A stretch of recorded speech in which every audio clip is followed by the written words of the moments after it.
Boa noite.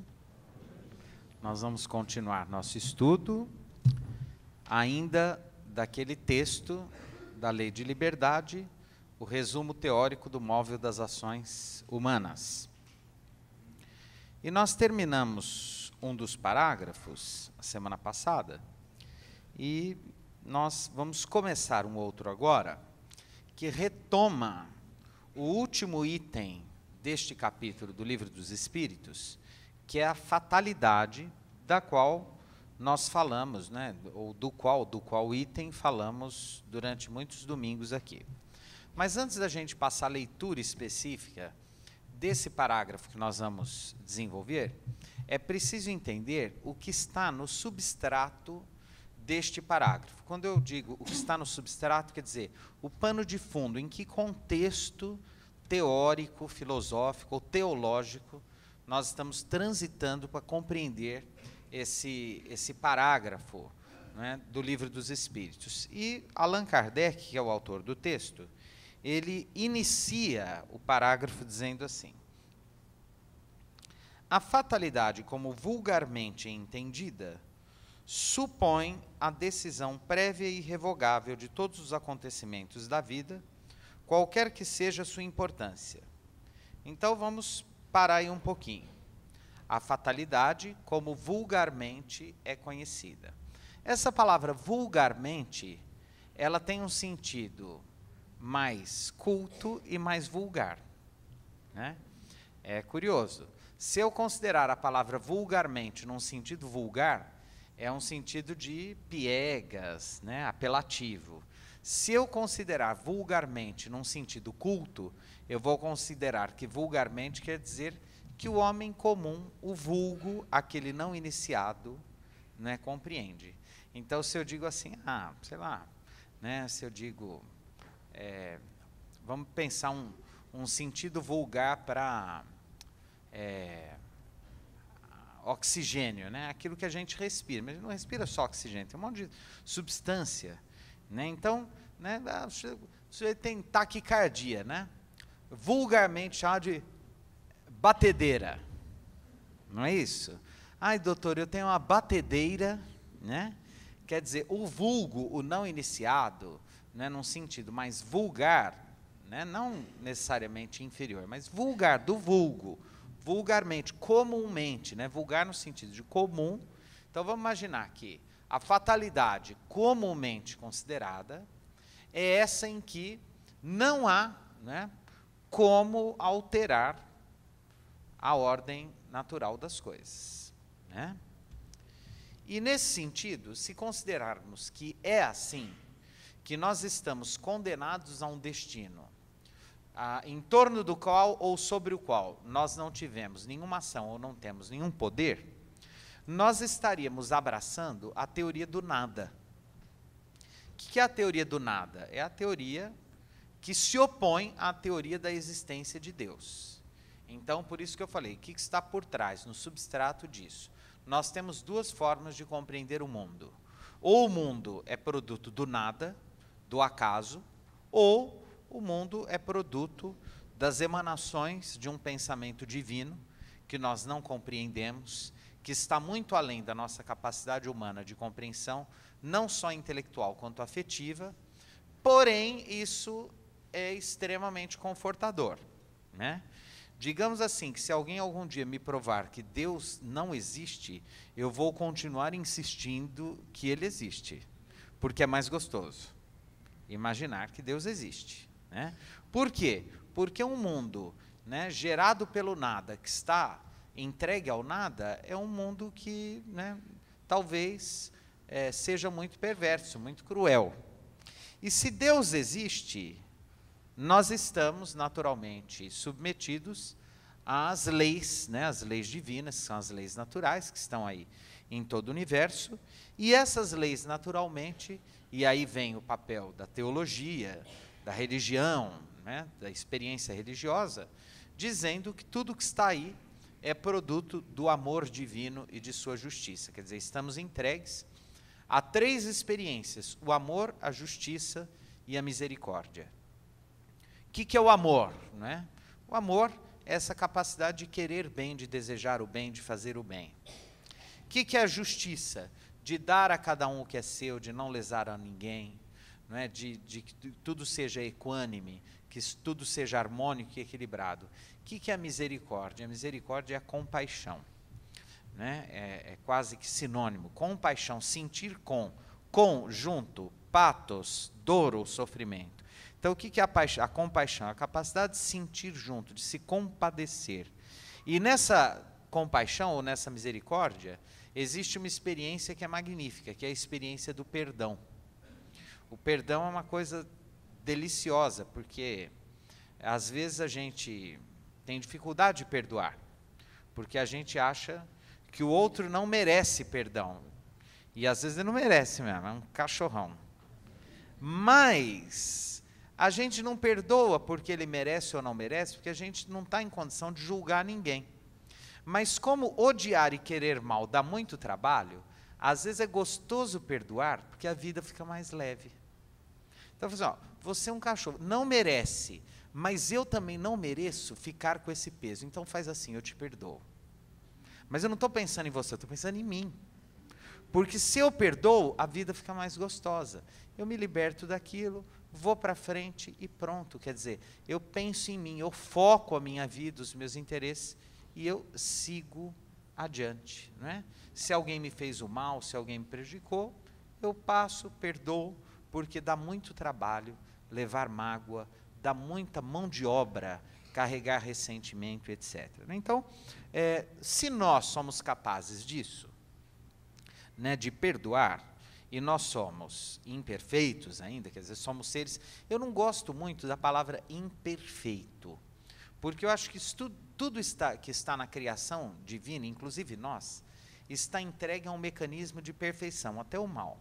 Eu gosto mais da palavra, nós ainda não, a expressão, nós ainda não estamos prontos. Nós somos perfeitos, mas nós somos incompletos. A gente está em trânsito para a prontidão, para a gente ficar pronto. Por exemplo, um pão cru que não pôs ainda no forno, ele não é imperfeito, ele só está cru. Nós somos pães crus. Cada encarnação é um processo de aquecimento para que a gente fique um pão assado. Às vezes, se a encarnação é muito dolorosa, dá umas queimadas no pão. Dói. Né? Mas é essa a ideia.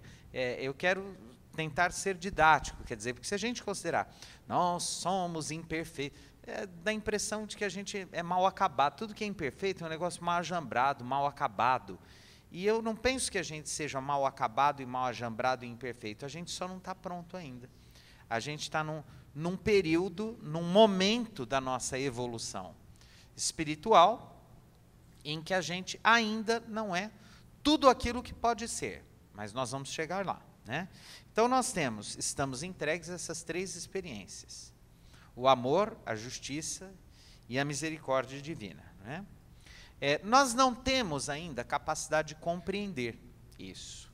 Então, a crença na existência de Deus, ela é confortadora, e eu vou usar uma outra metáfora, para que a gente possa se situar nisso.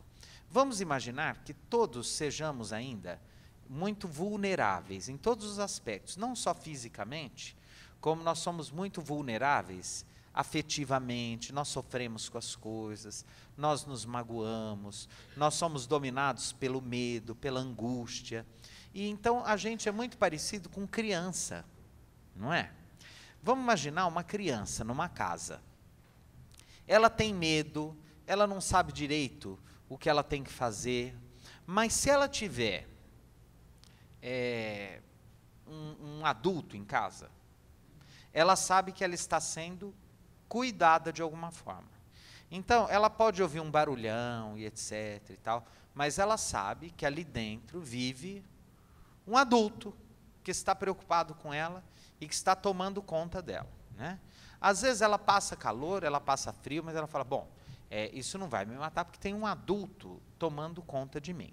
Vamos imaginar que o planeta Terra seja a nossa casa, e nós somos as crianças que habitamos essa casa.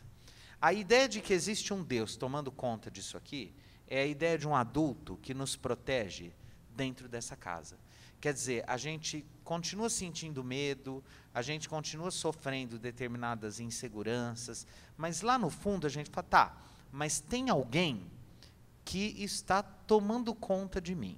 Se isso está acontecendo, tem alguém que não sou eu, porque eu sou criança ainda, eu sou baby, eu não tenho condição de tomar conta, mas eu sei que tem alguém aqui dentro tomando conta de mim. Então, a ideia de um Deus que está por trás, coordenando tudo, não digo nem por trás, porque aí a gente localiza espacialmente. A ideia de um Deus que está onipresente de alguma forma, que a gente não vê, mas que sabe que Ele está ali, e que tudo está de acordo com os desígnios dEle, ainda que a gente sofra, etc., é uma ideia extremamente consoladora, é uma ideia extremamente confortadora, né? Por exemplo, às vezes tem pessoas que me perguntam, como que a doutrina espírita, organizado, o kardecismo, etc., vem, por exemplo, essas práticas de cirurgias espirituais, curas, etc. e tal. A gente vê com muita caridade, com muita boa vontade. No entanto, para o espiritismo mesmo, isso não é importante, né? Porque para nós espíritas não é importante se curar de uma doença, não desencarnar na hora que tem que desencarnar. Porque, em geral, a gente fica com muito medo de morrer e acha que os médicos não vão dar conta, a gente procura um médium aqui, um médium lá, faz cirurgia daqui, e às vezes, inclusive, dá certo. O médium lá, o sujeito encontra uma cura, e bacana, tudo. Isso só não é a prioridade da doutrina espírita, né? Porque para nós espíritas é mais interessante desencarnar com uma maior compreensão do que ter uma cura de uma doença e continuar ignorante, né? Então, assim, o foco da doutrina é pedagógico, né? Kardec trouxe a doutrina espírita, não trouxe para curar lesões, para, né, operar fenômenos, nada disso, embora isso seja caridoso, uma prática também de bem que se faz ao outro, mas a ideia não é essa, a ideia é assim, olha, tornar esses espíritos infantis que nós ainda somos, em espíritos um pouco mais maduros, capazes de se autotutelar, de se autogerir, de compreender um pouco mais as coisas, de se relacionar melhor, até a condição de espírito de luz, de espírito iluminado, né? Que é a que a gente tem acesso e informação que no plano terreno nós temos, né? Espíritos elevados, né? Por exemplo, Jesus, um espírito puro, elevado, né? Esses benfeitores espirituais que, em nome de grandes líderes da espiritualidade, fazem o bem e promovem grandes avanços em campos, seja na religião, no campo da assistência social, no campo da ciência, no campo das artes, no campo da educação, no campo da política, que são missionários que vêm à Terra para alavancar a evolução coletiva das criaturas. Então, só voltando, o pano de fundo, o cenário da compreensão desse parágrafo é esse. Ou a gente acredita que existe um Deus, e se ele existe, tudo está certo, inclusive aquilo que nos faz sofrer, ou ele não existe, e se ele não existe, tudo é o caos, tudo é a desordem, e perversamente nós estamos entregues, sem nenhum recurso, sem nenhuma ferramenta para melhorar, a um mundo extremamente injusto, né, e que nos pega de surpresa, etc. e tal. Bom, vamos imaginar agora que quando, então, Allan Kardec ele faz essa diferença entre o sentido vulgar e o sentido mais específico, mais culto, mais preciso da palavra fatalidade, ele quer dizer o seguinte: existe sim uma fatalidade, mas esta fatalidade é determinada anteriormente por nós, né? Pelas nossas necessidades reencarnatórias de evolução.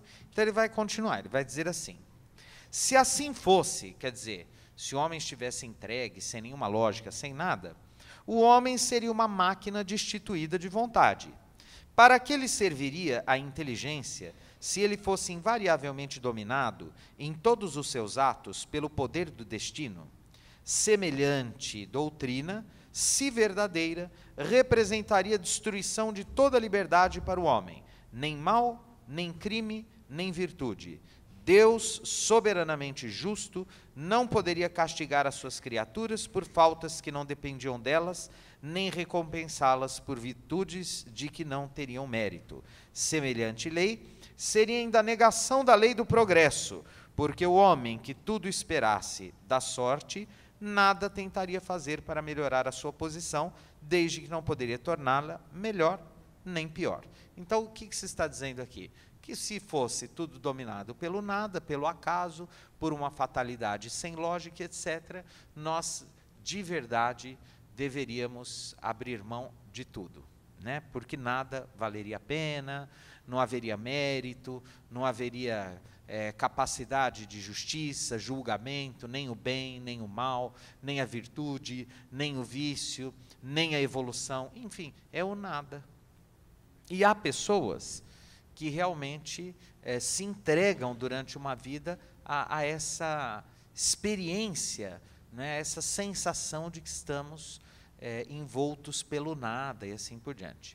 Eu queria deixar claro que automaticamente acreditar num Deus, ter uma religião e etc., não faz do homem melhor.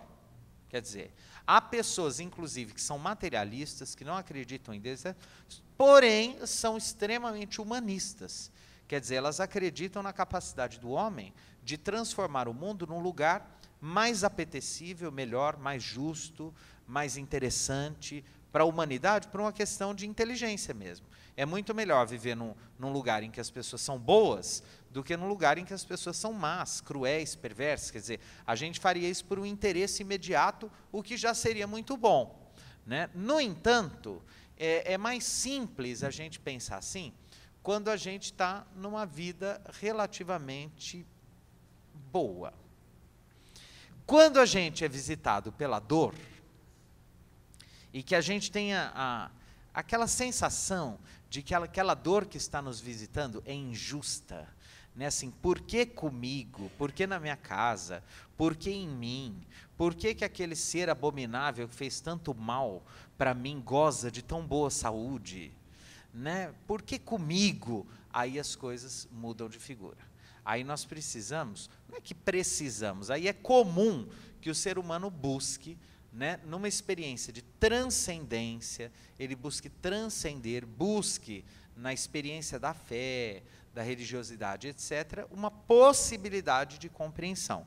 E a doutrina espírita nos oferece isso. Depois continua ainda Allan Kardec. A fatalidade não é, entretanto, uma palavra vã. Olha aí, ó. Ele não está dizendo que ela não existe. Ela existe no tocante à posição do homem na Terra e às funções que nela desempenha. Então, vamos entender isso. O que é fatal na minha vida? Tudo aquilo que eu programei e que é fundamental, né, no meu projeto reencarnatório. Então, por exemplo, ontem eu estava numa reunião de amigos e todo mundo riu muito. Porque eu falei assim, que no Evangelho, por exemplo, tem a cura do paralítico, não tem? Tem o cego de Siloé que voltou a enxergar, não tem? O cego. Tem o endemoniado, Jesus expulsou os demônios, não é isso? A mulher hemorrágica, o sujeito que era afásico, mudo, falou. Só tem um milagre que o Cristo não fez. Nenhum careca teve cabelo de volta. Eu não encontrei na história das religiões, nem Jesus, nem Buda, nem Maomé. Eu já vi o sujeito curar câncer, nunca vi nascer cabelo. É interessante isso, não é? Não é curioso? A gente tem técnicas aqui no mundo da matéria. Mas assim, eu já tentei imaginar um médium, tratamento. Não acontece. Bom, eu estou brincando, mas não é brincadeira. O que eu estou querendo dizer é o seguinte, que o corpo que eu tenho, com os elementos genéticos que eu tenho, foram selecionados segundo as minhas necessidades evolutivas nessa encarnação. né? Então, o elemento orgânico, fisiológico, é uma fatalidade. Eu pedi para reencarnar nessas condições. Eu, provavelmente, junto lá dos benfeitores espirituais, antes da encarnação, né, fiz lá uma série de reuniões com eles, etc. Falava, eu preciso disso, dessa limitação, etc. Algumas doenças congênitas, né, algumas enfermidades que surgem ao longo da vida e que não tem nada a ver, às vezes, com os nossos hábitos e, de repente, aparecem. Eu conheci vários casos de pessoas com anorexia, com colesterol altíssimo. Olha que interessante. Gente anoréxica, e o colesterol estratosférico, igual um sujeito que comia assim, uma picanha por dia. Sujeito com anorexia. Quer dizer, que tipo de elementos estão ali que fazem com que aquela pessoa tenha questões genéticas, etc. e tal. O André Luiz, através de Chico Xavier, disse que no futuro, a medicina do futuro será essa, né? Quando o homem realmente decifrar todos os segredos da genética e etc. e tal, pode ser que a gente chegue lá no âmago das necessidades perispirituais, né? Que vão produzir, que vão forjar esse corpo físico que nós nos tornamos durante o processo da encarnação. E vejam que interessante, eu não falei este corpo físico que nós ocupamos. Eu falei este corpo físico que nós nos tornamos por um tempo. Né? Porque eu não saio daqui, porque se eu sair eu desencarno. Né? Então, mesmo durante o sono, eu estou ali. O corpo não é uma gaiola em que minha alma é um passarinho e habita este corpo. Não. O corpo é uma projeção plástica material, temporária, né, da minha personalidade espiritual, que em algum momento vai perecer, e aí eu vou continuar sendo essa personalidade espiritual numa outra dimensão da vida, agora não mais em forma de corpo físico. Ainda tendo um corpo mais sutil, né, o perispírito, etc. Mas, assim, é importante a gente pensar isso, porque a gente é a projeção de nossas pulsões, né, mental e espirituais. Então, para a gente entender, por exemplo, né, isso é fatal, esse corpo, não tem como eu mudar de corpo, esse é meu corpo agora, e isso é uma fatalidade. Né? O lugar que eu nasci, a família que eu nasci, é uma fatalidade, não tem como mudar. Eu preciso lidar com esses elementos. Eu tenho usado muito uma metáfora que eu vou usar aqui, que me ocorre, que é a seguinte, agora está na moda programas de culinária na TV, não tem? Não tem? Inclusive campeonato, torcida, tem torcida. Jeito, né? Me parece que tem um programa aí, e se não tiver, deve ser algo parecido com isso, eu só vou usar para ilustrar. Que o sujeito tem lá uns ingredientes, né? Então, olha, você tem aqui 3 filés de peixe, um pouco de salsa, um sal, um azeite, etc. e tal. E você tem meia hora para preparar o prato, o melhor que você conseguir com isso. E não adianta o cara falar, não, mas não dá para trazer gengibre, caviar. Não. É isso aí. É sardinha, coisa. Se vira, 40 minutos. Aí cada um vai fazer seu prato, o outro vai ter lá tantos ingredientes, mais ou menos do mesmo padrão. Depois tem os jurados lá, eles vão escolher quem fez o melhor prato, né, em 30 minutos, com aquilo que dispunha. A encarnação é muito parecida com isso. A gente reencarna e as nossas condições fatais da encarnação são parecidas com os ingredientes que a gente tem. Então é assim, ó, você vai nascer com esse corpo, nessa família, nesse lugar, nessa época, com esses amigos, esses parentes, nessa rua, com essa vizinha sua, com aquela tia, com essa cara. Quer dizer, aí é o seguinte, você tem, por exemplo, uns têm 104 anos para fazer o prato, o outro tem 18, o outro tem 25, o outro tem 40. Fala assim, ó, você tem, sei lá, No meu caso, assim, uns 112.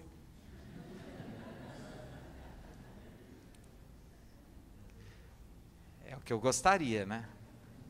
Com saúde e assassinado por um marido ciumento. Como dizia o Vinícius de Moraes, né? O Vinícius uma vez, o que você espera da vida? Ele falou, eu quero viver 100 anos e morrer com 100 anos assassinado por um marido ciumento. Isso é maravilhoso. Então assim, mas ó, você tem, né? Ó, você tem esses dados, ó. Você tem isso, essa família, esse corpo, nesse lugar, desse jeito. E em 70 anos, vê lá embaixo a melhor vida que você consegue fazer com o que você tem. Detalhe, a escolha desses ingredientes é nossa. Algo do tipo, ah não, assados eu já sei fazer bem. Eu tenho dificuldade com frituras. Então eu venho para fritar. Ou para ser frito. Por quê? Nós vamos escolher essas condições e esses ingredientes da existência segundo as nossas necessidades de aprendizado. Então, esse lugar com essas pessoas estranhas, que às vezes, inclusive, moram na mesma casa, é comum. Às vezes os pais, a mãe ou o pai olha para o filho e fala, não fala, né? Olha aquela coisa estranha, fala, mas como assim? Certeza que não trocaram na maternidade? Esse ser esquisito não pode ter vindo de mim, não pode ter meu sangue essa criatura. Né? Não tem? Tem. Às vezes filhos com pais também. Às vezes o sujeito olha o pai com a coisa bizarra, fala, não. Não.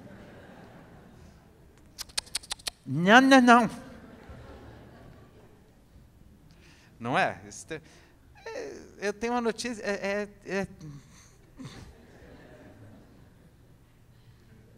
essa gente estranha mesmo, né? Que a gente precisa conviver, né? Olhar e achar simpatia, pelo menos, né? Assim, tolerar, ter paciência, ajudar. E, eventualmente, a gente consegue até amar, por que não? Né? Hoje, a lição que a gente ouviu é sobre, por exemplo, José. Só fazendo um encerramentinho aí. José é o pai de Jesus, né? José, da Galileia. A figura de José é muito ligada ao trabalho, né, no cristianismo. São José é o padroeiro dos operários. Ele era carpinteiro. A gente quase não tem muita informação dele. É uma figura que o Emmanuel nos traz, que é uma figura discreta, que nunca se, né, regalou de ter sido pai de Jesus, e que se caracterizou pela discrição e pela constância no trabalho, guardando um silêncio. O ruído é dos homens, o silêncio é de Deus. Eu já ouvi de algumas pessoas, aliás, de várias pessoas, que há um desespero quando elas estão em silêncio. Eu conheço gente que às vezes mora sozinha, vai morar num lugar que tem muita buzina, porque a ideia de ficar em silêncio é desesperadora. É muito comum isso.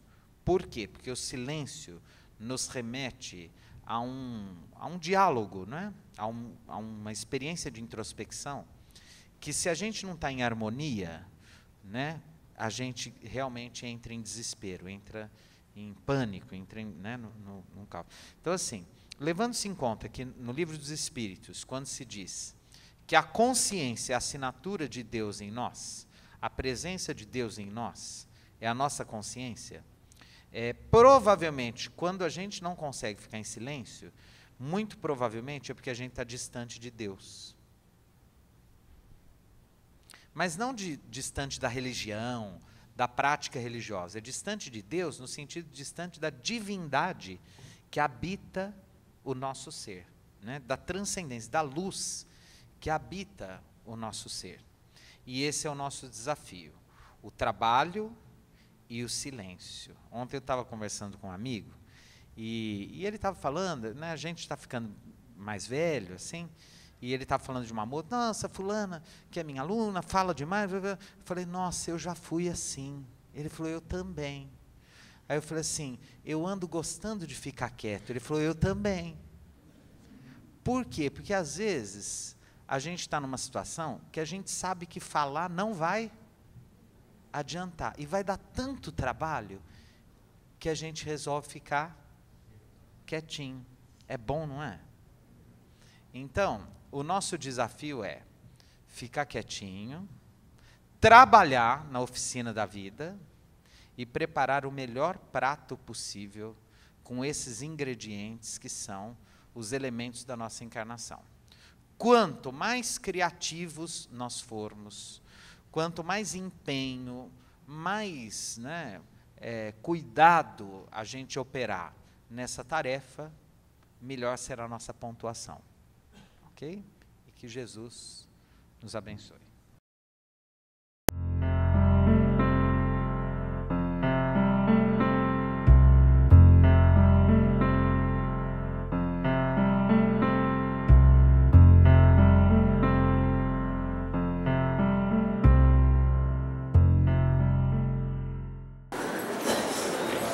Essa última que chegou para mim e falou assim, ó, eu preciso de duas, porque eu estou com a minha mãe e com